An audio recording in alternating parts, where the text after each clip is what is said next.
Have you ever heard this line in church? He descended into hell? Or maybe someone told you Jesus went to hell after he died on the cross. That statement is enough to stir curiosity and even confusion. Why would the Son of God, who lived a sinless life, go to hell of all places? This question has sparked debates for centuries, and if we're going to find an answer, we need to dig deeper than just surface-level assumptions. So buckle up, because the truth is way more complex and fascinating than you might think. Let's start with what the Apostles' Creed says.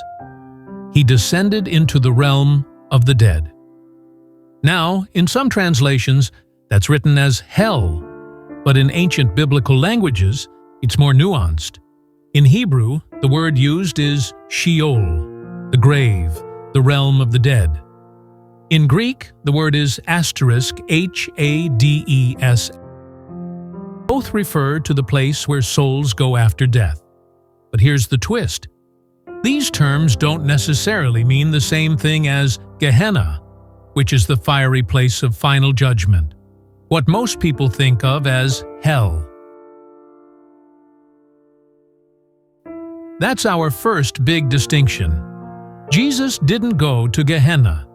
He went to Hades, or Sheol, the waiting place of the dead. So right off the bat, we know he wasn't being punished or tormented. But he did go somewhere after he died, and it wasn't heaven immediately. So what was Jesus doing during those 3 mysterious days between the crucifixion and the resurrection? Let's look at 1 Peter 3 verse 18 to 20. This passage says that Jesus preached to the spirits in prison. Who were these spirits? Why were they in prison? And what did Jesus say to them? There are several interpretations. Some scholars believe these were the souls of those who died in Noah's time, rebellious, disobedient people who were now in spiritual confinement.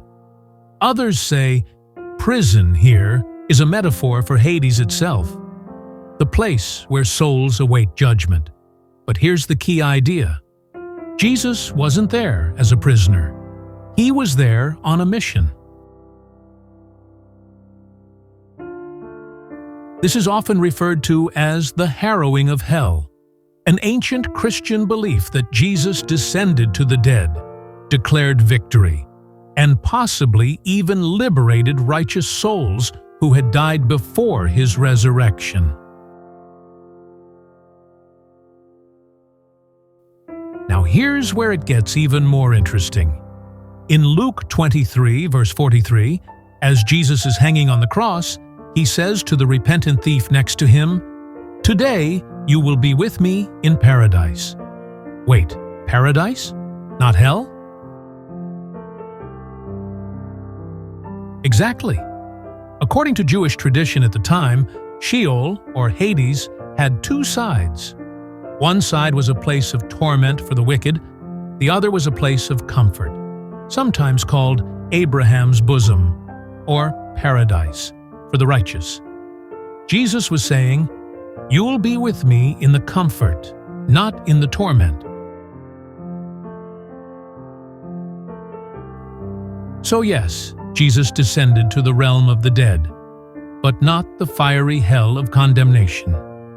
He entered the peaceful part of Sheol, the place where righteous souls awaited the Messiah, and then he set them free.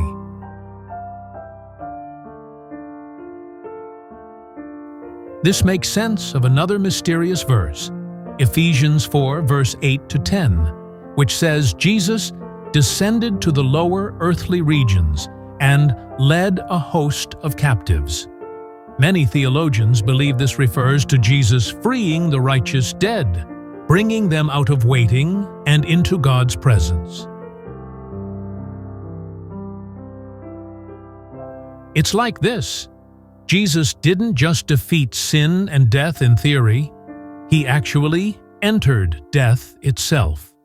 He went to the very depths of human existence, the final destination for all who die, and from there he rose again, not just as a metaphor, as a literal cosmic victory over death.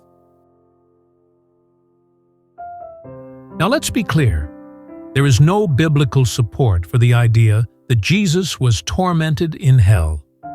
His suffering was complete on the cross. When he said, "It is finished," he meant it. The work of atonement was done.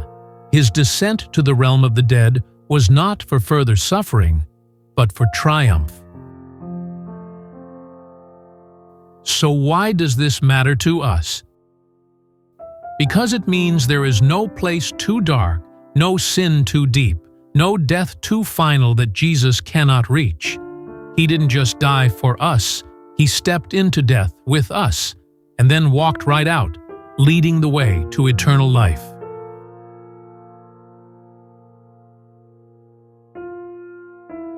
This story isn't just theological theory, it's our hope.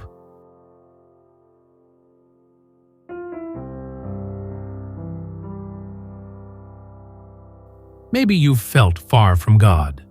Maybe you've gone through seasons that felt like hell. But the story of Jesus descending to the dead shows us that he goes to the darkest places, not to be consumed by them, but to overcome them.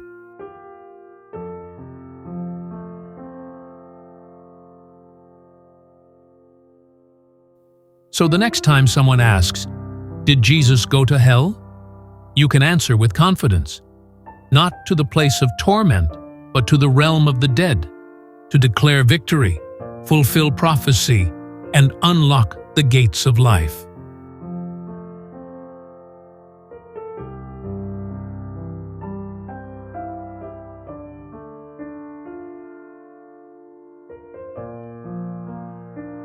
That's the power of the resurrection. It wasn't just Jesus coming back to life. It was Jesus conquering death from the inside out.